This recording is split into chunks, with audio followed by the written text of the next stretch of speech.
करिश्मा, रेशमा और मनीषा 3 बहनें हैं। उनका एक भाई भी है, मयंक।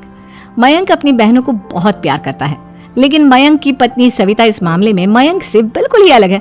वो अपनी ननदों का जितना बुरा कर सकती है उतना बुरा करती ही रहती है और अपनी ननदों पर हुक्म भी चलाती है। करिश्मा, करिश्मा, तुमने अभी तक नाश्ता नहीं बनाया? तुम्हारे भैया को ऑफिस जाने में देर हो रही है। हाँ भाभी, बस अभी बनाती हूँ। करिश्मा, तुम ये ढीलापन छोड़ दो। कल को पराये घर जाना है। वहाँ अगर तुम इस तरह से काम करोगी तो लोग क्या कहेंगे कि माँ ने और भाभी ने कुछ सिखाया नहीं। और तुम्हारी दोनों बहनें कहाँ हैं? रेशमा मार्केट गई है और मनीषा सो रही है। क्या? सुबह के 8 बज रहे हैं और ये महारानी अभी भी सो रही है? ये कहते हुए सविता अपनी सास दुर्गा देवी के पास जाती है। माँ जी, देख रही हो अपनी बेटियों के तौर तरीके? क्या हुआ बहू, सुबह सुबह क्या कर दिया मेरी बेटियों ने? अरे एक तो अभी अभी उठकर किचन में गई है, दूसरी सुबह सुबह बाहर चली गई और तीसरी अभी तक सो रही है। क्या करूं मैं इन तीनों का, मैं तो परेशान हो गई हूँ। जाकर उठा उससे और रेशमा से मैं बात करती हूँ। सविता सीधा मनीषा के कमरे में जाती है और उससे कहती है, महारानी जल्दी उठो, सूरज सर पर आ गया है। भाभी थोड़ी देर और सोने दो ना, मैं रात को लेट सोई थी। वो क्या ना, यूनिट टेस्ट चल रहे हैं। शराफत से उठती है या नहीं, या फिर पानी की भरी बाल्टी डालूं तेरे ऊपर? नहीं भाभी, मुझे बिस्तर में नहीं नहाना, उठती हूँ मैं। मनीषा जल्दी से उठकर बाथरूम में चली जाती है। सभी आराम से बैठकर नाश्ता कर रहे होते कि तभी रेशमा बाजार से हाथ में सामान लिए आ जाती है। रेशमा को देखते ही सविता उस पर बरस पड़ती है। लो, आ गई महारानी। ऐसा भी क्या सामान लाना था जो सुबह आंख मलते ही बाजार की तरफ रवाना हो गई? भाभी, कल आप ही तो चीख रही थी कि घर का सारा सामान मुझे ही लाना पड़ता है, घर में किसी को भी किसी काम से कोई लेना देना नहीं है। अब मैं बाजार जाकर सामान ले आई तो आपको इस बात से भी तकलीफ हो रही है? देख रही हो माँ जी, अपनी बेटी की जुबान कैंची से भी तेज चलती है। और मयंक, आप तो कुछ कहेंगे नहीं अपनी लाडली बहन को? रेशमा, अपनी भाभी से ऐसे बात नहीं करते। चलो माफी मांगो। भैया, मैं क्यों माफी मांगू? आप भाभी से बोलिए ना कि हम पर कम हुक्म चलाया करे। हम इस घर की बेटियां हैं और आपकी पत्नी की ननद है, नौकरानी नहीं। लो कर लो बात। इनकी भलाई के लिए कुछ भी बोलो तो इन्हें बुरा लग जाता है। इस घर में यही इज्जत है मेरी। देख लो माँ जी, आपकी बेटी किस लहजे में मुझसे बात कर रही है। सविता वहां से चली जाती है। मयंक को बहुत गुस्सा आता है, वो भी वहां से चला जाता है। फिर करिश्मा रेशमा को समझाती है, रेशमा, तुम्हें भाभी से माफी मांग लेनी चाहिए थी ना। लेकिन दीदी, मैंने कुछ किया ही नहीं, तो मैं माफी क्यों मांगू? हाँ करिश्मा दीदी, रेशमा दीदी जैसे ही घर में आई भाभी ही उन पर चिल्ला रही थी। हाँ, मैं मानती हूँ कि गलती भाभी की थी। मैं तो इसलिए बोल रही हूँ कि भाभी ने माँ को तो पूरी तरह अपने वश में कर लिया है। वो हमारी बात सुनती ही नहीं। मयंक भैया हमारे लिए हमेशा खड़े रहते हैं, इसलिए उनकी बात का मान तो तुम्हें रखना चाहिए था ना। कोई फायदा नहीं दीदी, कुछ दिनों की बात और है, भाभी उन्हें भी हमारे खिलाफ भड़का देंगी। फिर वो भी माँ की तरह हमारी किसी बात का विश्वास नहीं करेंगे। इसी तरह सविता अपनी तीनों ननदों को किसी न किसी बात पर परेशान करती रहती थी। एक दिन मयंक अपनी तीनों बहनों के लिए गिफ्ट लाया। क्या रेशमा, ये तुम्हारे लिए हार का सेट। रेशमा, तुम्हारे लिए सुंदर सी ड्रेस। और मनीषा, तुम्हें किताबें पसंद है ना, तुम्हारे लिए किताबें लाया हूँ। थैंक यू भैया। थैंक यू भैया। थैंक यू भैया। करिश्मा, तुम्हारा नेकलेस कितना सुंदर है, ये भैया कहाँ से ले आए होंगे? मैंने भैया को 3 दिन पहले फोन पर ये डिजाइन दिखाया था और आज भैया ये ले आए। सविता तो अपनी ननदों के गिफ्ट्स देखकर जल गई और करिश्मा का नेकलेस तो उसे भी बहुत पसंद आया था। अपनी बहनों के लिए कितना अच्छा नेकलेस लेकर आए हैं, मुझे कभी कोई गिफ्ट नहीं दिया। मैं आज ही ये हार चुरा लूंगी। रात में सविता करिश्मा का हार चुरा लेती है और इसी तरह उसे अपनी ननदों की जो भी चीज अच्छी लगती वो उसे मांगती नहीं, बल्कि रात के अंधेरे में चुरा लेती। इसी तरह दिन बीतते गए और सविता ने मयंक के दिल में भी उसकी बहनों के लिए नफरत पैदा कर दी। एक दिन मयंक ने करिश्मा और रेशमा के लिए रिश्ता देखा और ये बात उसने घर में सबको बताई।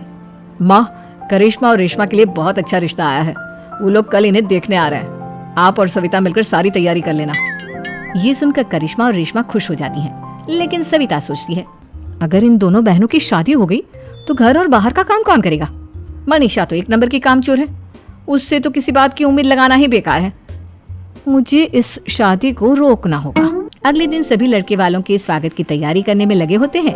तभी मयंक अपनी बहनों से आकर कहता है, तैयार हो गई तुम दोनों?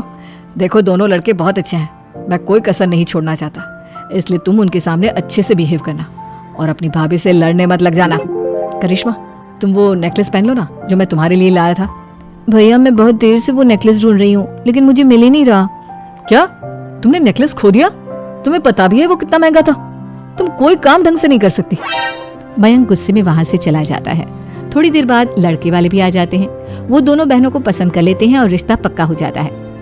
लेकिन सविता के दिमाग में तो कुछ और ही खिचड़ी पक रही थी।